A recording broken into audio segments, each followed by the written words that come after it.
Tories prepare to fail in securing deal with EU by David Hughes. A Brexit war chest of at least £3 billion has been set aside to prepare the UK for the prospect of no deal with Brussels.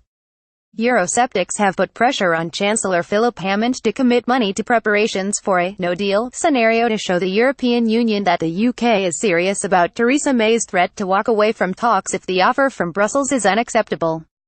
At his budget, Mr. Hammond said Brussels should not doubt our resolve, as he put money aside to ensure the country is prepared for every possible outcome.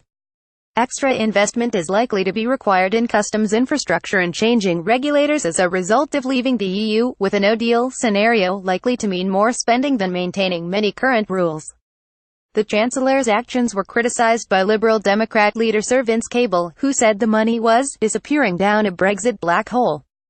Mr. Hammond said securing progress on a trade deal would be one of the biggest boosts we can provide to businesses and families. He said almost £700 million had been invested in Brexit preparations and he was setting aside £3 billion more over the next 2 years, adding, "And I stand ready to allocate further sums if and when needed. No one should doubt our resolve." Sir Vince said, "It tells you everything you need to know about this government's priorities that more funding has been found for Brexit than for our struggling NHS, schools and police. Money that could have been invested hiring thousands of teachers and police officers is instead going to pay for a Tory hard Brexit."